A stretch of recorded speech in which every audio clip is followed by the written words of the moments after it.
Good afternoon, everybody, and welcome to today's edition of Club Talks with Coach T and Tammy. Joining us today is Ivana MacIsaac. She's the mother of Lucas MacIsaac, who was a very dedicated volunteer with our All Abilities program. Sadly, Lucas passed away last summer after an 8-year battle with cancer. Ivana, thank you so much for joining us today. We thought we would start the talk today by just getting some information about Lucas, and maybe you can share a bit about his story and how he found our All Abilities program. Thanks, Tammy. Thanks, Coach T, for letting me join you today. Lucas was 15 last year when he passed away from a brain cancer called medulloblastoma. And he was diagnosed originally when he was 7. And it was interesting because he was playing a lot of soccer at that time.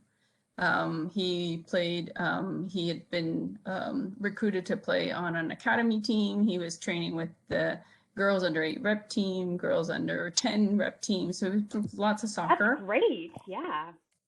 And so we didn't know he was not feeling well because he was just training, and not feeling so good.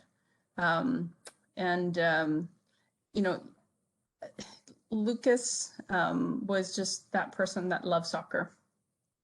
If you ever saw him, like I was looking at baby pictures the other day, like even when he was a baby, he had like a little soccer ball.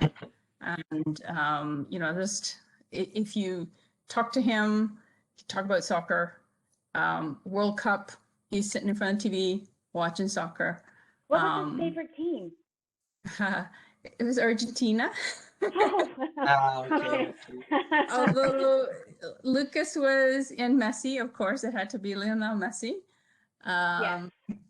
But Lucas was a little bit more open to any soccer. So if in World Cup Argentina lost, which our favorite teams do, then he'd be like, okay, who's next? As long as it was, a Spanish-speaking country, he was all for it. So it was mainly the Spanish-speaking countries. Then he would be flexible, right? Like if at the end of at the World Cup final, if you don't have many options, he'd just go with whoever he thought was the best team. But and he loved Toronto FC.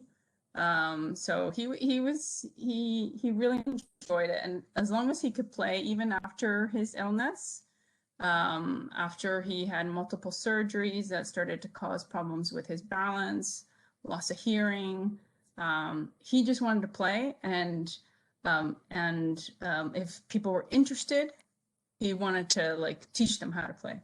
Like he was just he didn't care, right? As long as he could get out there. Right. And I want to say about 2017, we were trying to find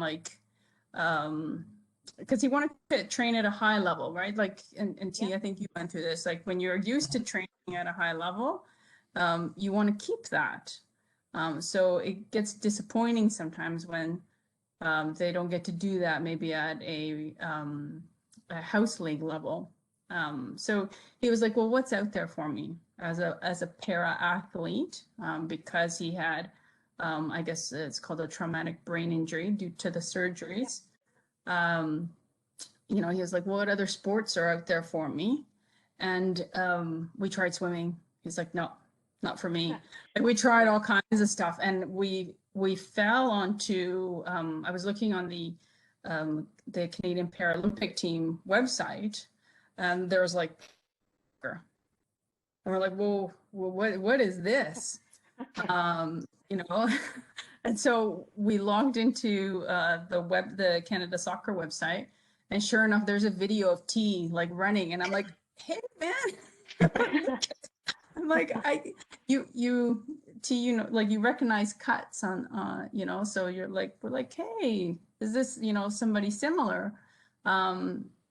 So we reached out, and they had a training session like months out, and so he's like, I want to look at this, and that's where we met T, and got to talk to his parents, and just Lucas developed that relationship with T, For Lucas, he at the time didn't want to talk about what had happened to him, Right. but then he saw this role model in T who was comfortable in what had happened, and Lucas was like, "Hey, like it's okay, what's happened." And then he came home one day after one of these training sessions. He's like, "Oh, T's like coaching this all abilities thing," and I'm like, "Okay, well, where is it?" He's like, "In Pickering." I'm like, "That's 100 kilometers away." Yes. It's like, yeah, but you know, like T is like good at talking these things up. Yeah. And so every Saturday we trekked out 100 kilometers one way, Yeah. just to participate. T, do you remember meeting Lucas for the first time? Yeah. It was in Oakville, I believe. It was our first training. Well, it was a evaluation camp. So we bring in new members, current members, just to see how we're playing, how we're fit, because give the new guys a chance to be on the field with the big boys.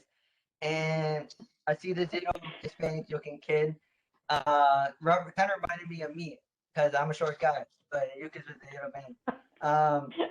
And growing up as a captain of a soccer team, I made it a thing upon myself that any new kid trying out, I always wanted to put a bit of pressure on them. I always be a bit more aggressive on them just to see how they cope with the pressure. And although I'm not captain for the Canadian Paris soccer team, I still took that persona with me.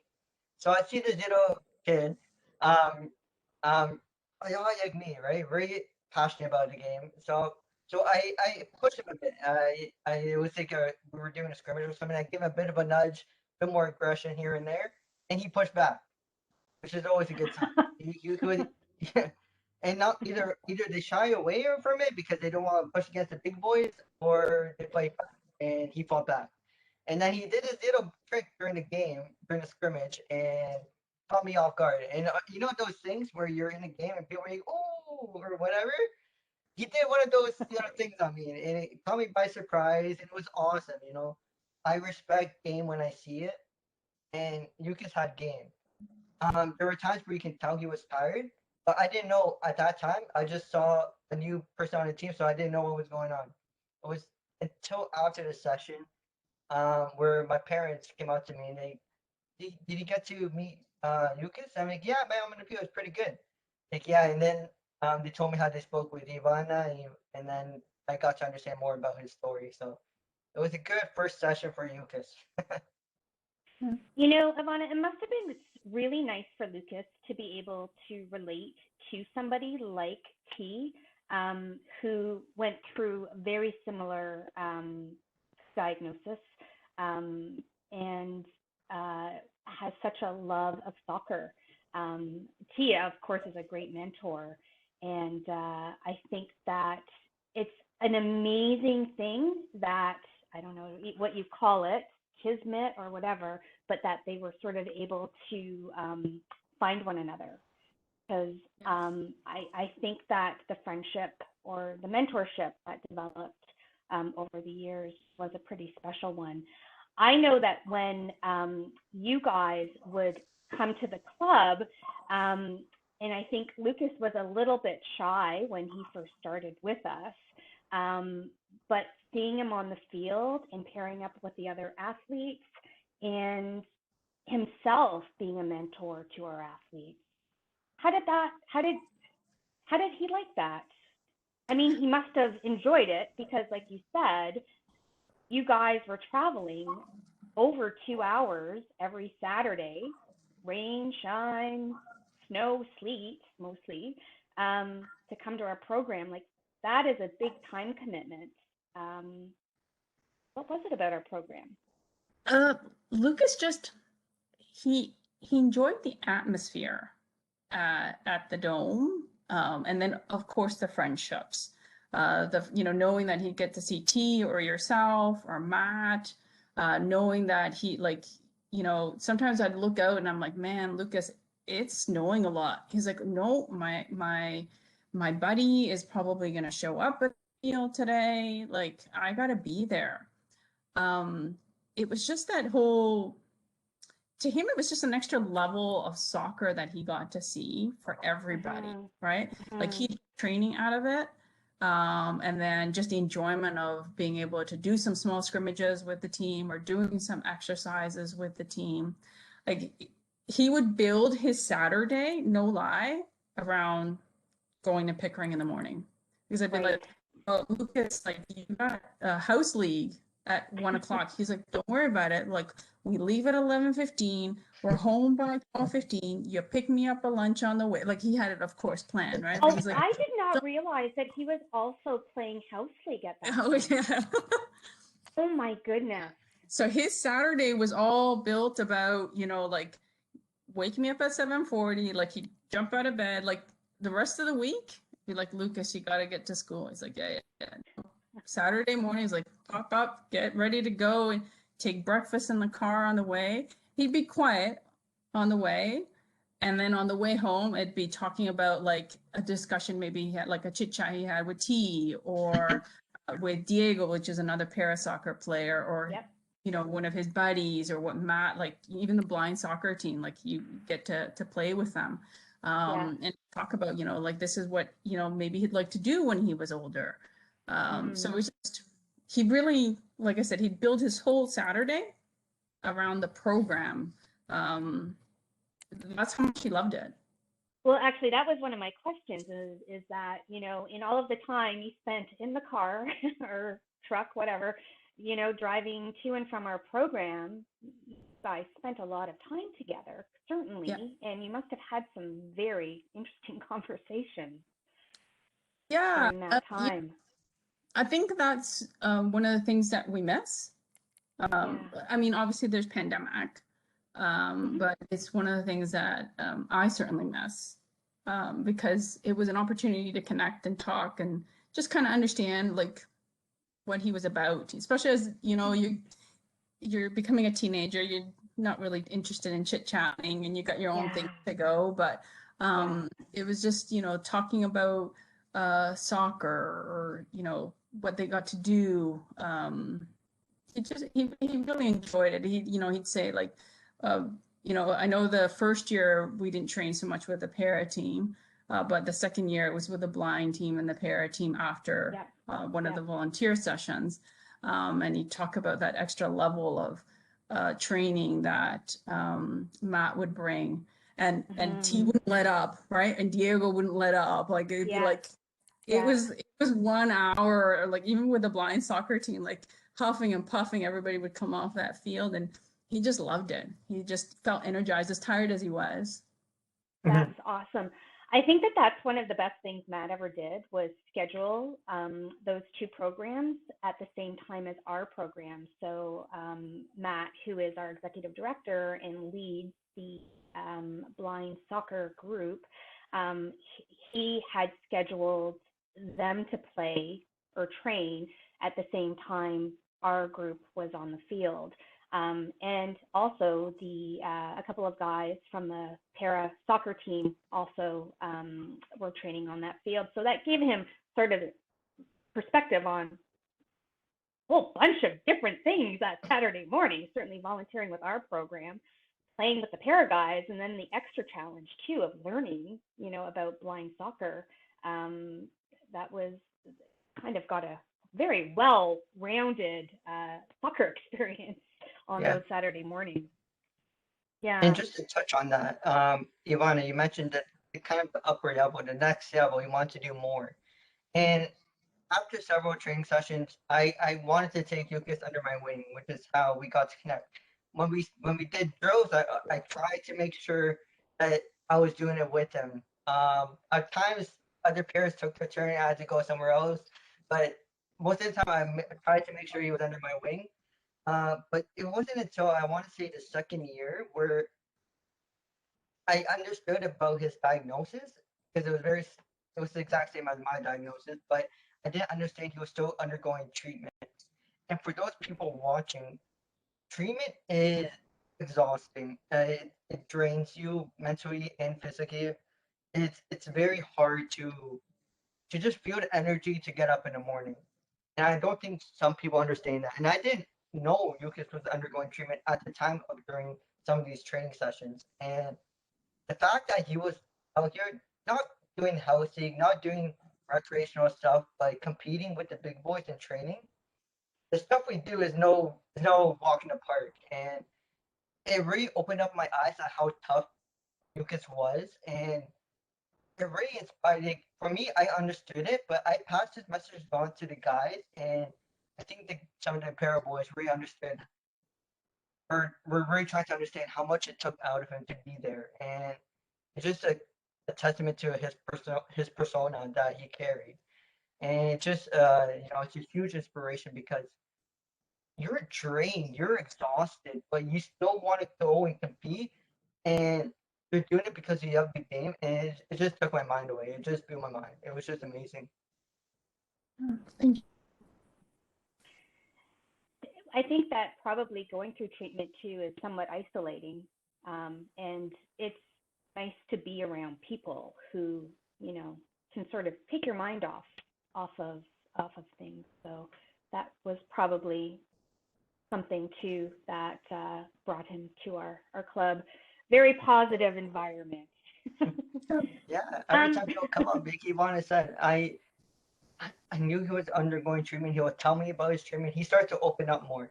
The first couple of sessions, he was kind of quiet, but he started to open up more. We'll be at the dome, and he'll make fun of my skills. I mean, this guy's making fun of my skills. And I mean, okay, we'll see when we get out there on the pitch. And I pushed him.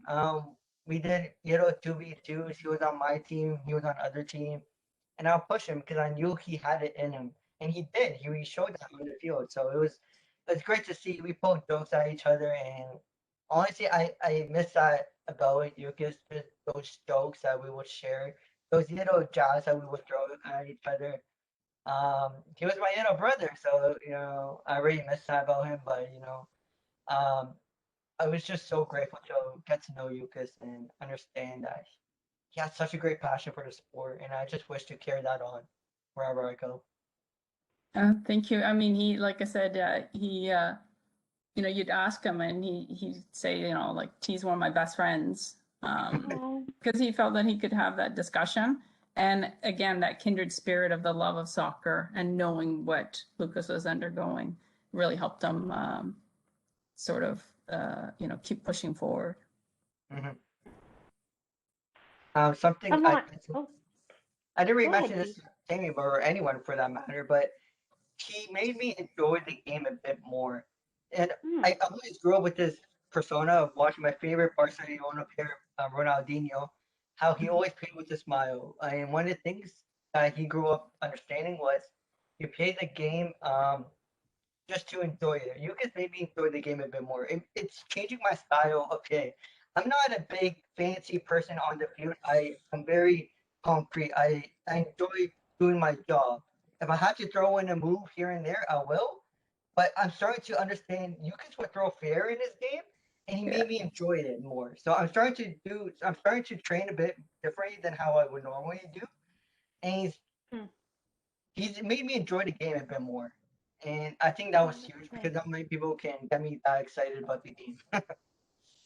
Lucas was, I don't know, he'd do like, he'd let the ball pass right in between his legs one time, like, and you're not expecting that, right? And it ended up, it's like little things like that. He would practice them. I don't know why, but he would think it's funny, and he, just to kind of have that little, I guess, flair, to bring to his game.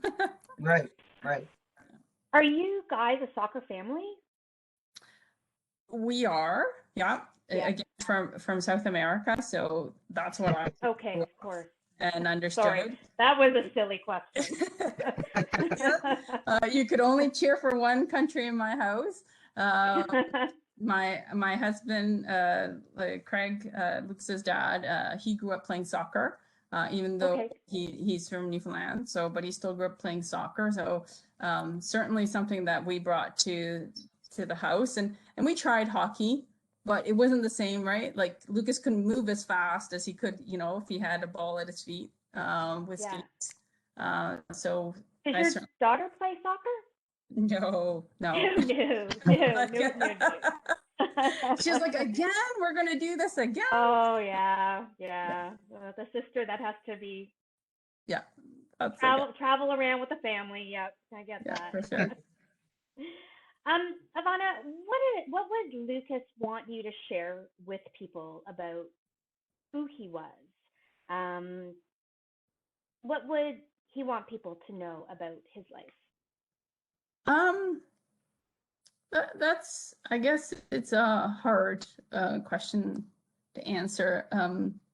Lucas was very caring of people.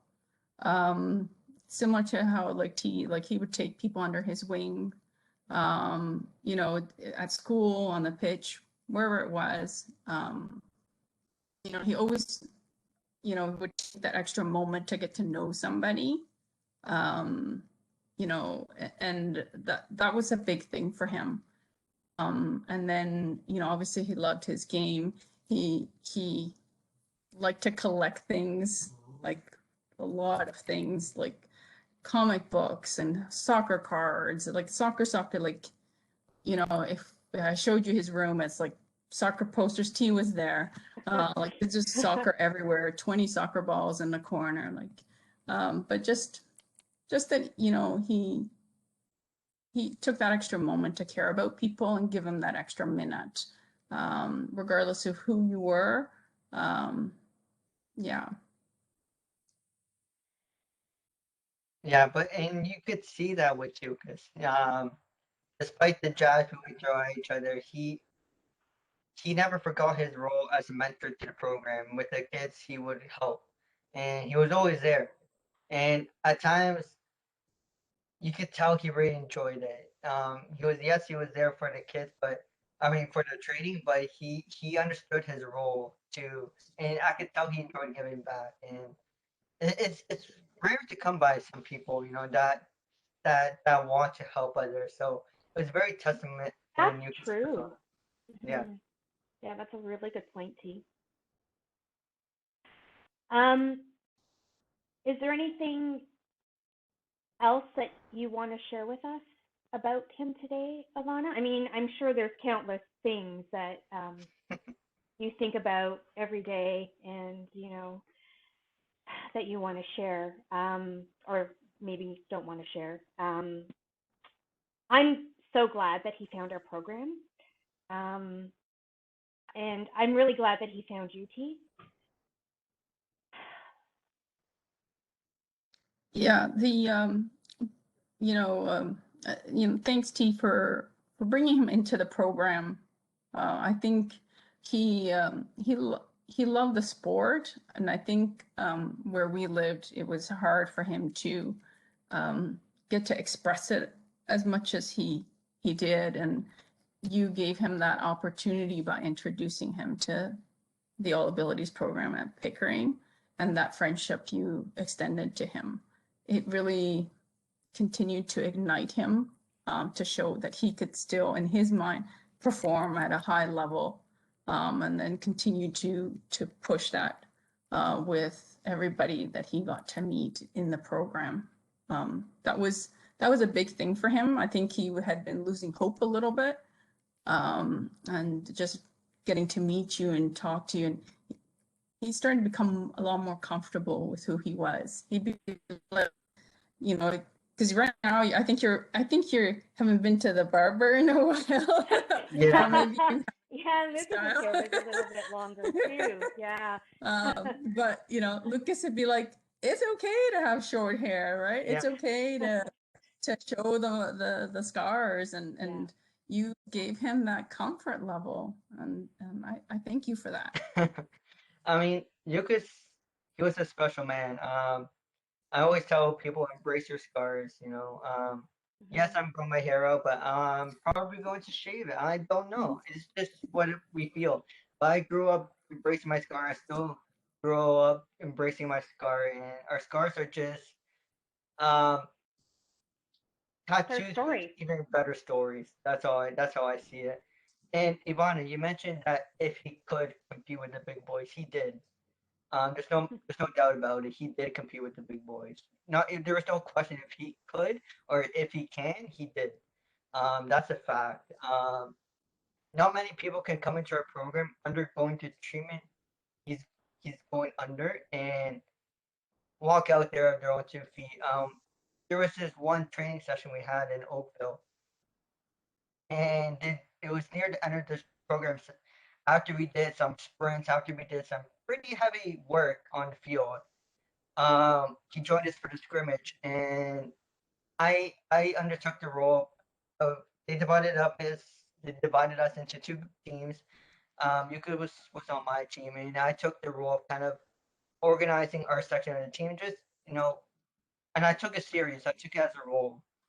And there's a moment where we had Lucas up front as a striker, and he seemed out of it, but I couldn't tell what it was. And at the same time, I'm in the game, so I'm trying to understand. I'm in game mode, right? I see Lucas struggling, but I couldn't understand why. So I moved up a bit, and I could tell in his eyes something was amiss. And he ended up walking away from that training session. Um, and I felt bad because I felt as if I could have read his emotions or could have read it a bit better. It wasn't until I think a couple of days after where I understood he suffered from minor seizures. Yeah. That's that just blew my mind. He was under discomfort and pain, but he was still out there with the big boys training. Like, if I'm not to say I'm a weak man, but if I'm hurt, there's not much that can get me out of bed. But he was there and he suffered minor seizures doing the thing he loved the most. And that passion is very, very rare. And like, my knee's shaking right now just talking about it because it was so. It, I understand it because I've been through that, but people watching from the outside don't understand how much that takes. And I know I said it before in this video, but it's testament. And I when I went to go visit Yukis that one time, um, I mentioned that when I do go overseas to compete for the national team, I will take a jersey with his name. There's no question about that. He was a member of our team. He is a member of our team, and he will continue to do so for as long as I'm on the team. I'll print his name on a jersey, and I'll carry that national team jersey with me as I go through my travels. Thanks. Very Thank you. sweet. That means a Very lot. sweet. I know this year he would have been eligible to play internationally if there were any games at 16. So I appreciate that you would carry that on in his name. No, I just miss Yukis's face, man. He had that twinkle in his eye, but you know, um, his passion for the sport won't die with this new thing you're about to mention, and we're very grateful to represent this. So, Jamie, so you can take it away. Yeah, sure. Well, we do have some exciting news to share with our All Abilities and Pickering Football Club community. We're happy to announce that the Pickering Football Club's All Abilities Lucas MacIsaac Memorial Volunteer Scholarship is being created. And this scholarship is being created so that we can recognize our young men and women who are volunteering with our program who exemplify the spirit of Lucas. Lucas's passion for the sport of soccer was evident as he mentored our young athletes, leading them in fitness, soccer skills, and soccer games. In addition to volunteering with our All Abilities program, he also jumped into training with our blind soccer program and teammates from the Canadian soccer para team. I may not have said that in the right order. Canadian para soccer team is the right way I'm supposed to say that, I think. So we are so excited to make this announcement. We have established this scholarship with the support from the McIsaac family, and we will be honoring one volunteer a year with a scholarship of $1,000. And that scholarship is in essentially to help with school expenses once our South Volunteer starts their first year of college or university.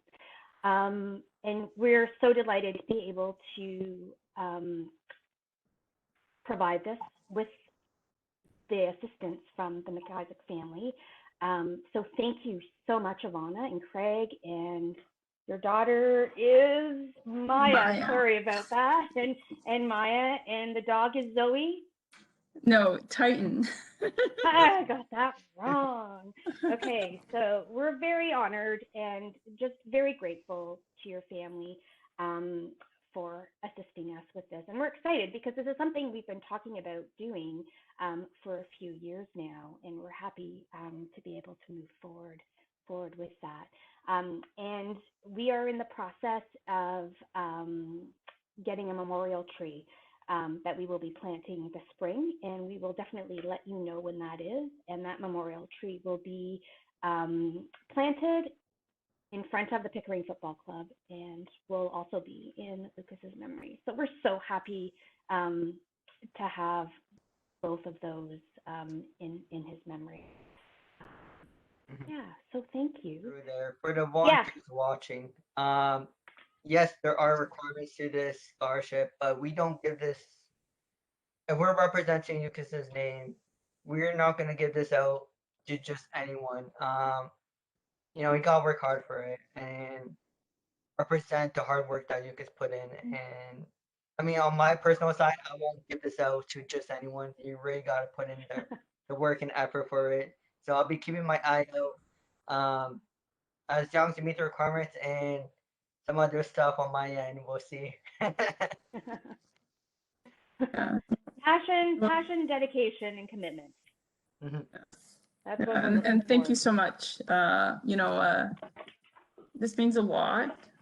You know, obviously I would like to have him here instead. But oh, yeah. The fact that you guys are willing to, well, the fact that you were planning on doing it and then, you know, naming it after him means a lot to our family. So thank you very much for that. Oh, we are very welcome. happy to support the program. Well, yeah, and we're so glad to still be connected with you and your family. That means a lot to us and keeps us close to Lucas as well. So he's certainly in our hearts and our heads, and I'm just glad that we can continue our relationship with you and your family. Yeah. I know that we're thinking of you guys. No, thank you very much. I think we think of you guys every week. I really want to thank you for joining us today. I know it's not an easy discussion for any of us, but I'm glad that we could bring some light to who he was and have you join us in doing that. So thank you so much. Yeah. Well, thank you, Tammy. Thank you, T, for inviting me and for letting me talk about Lucas and everything that this program meant to him. So thank you very much.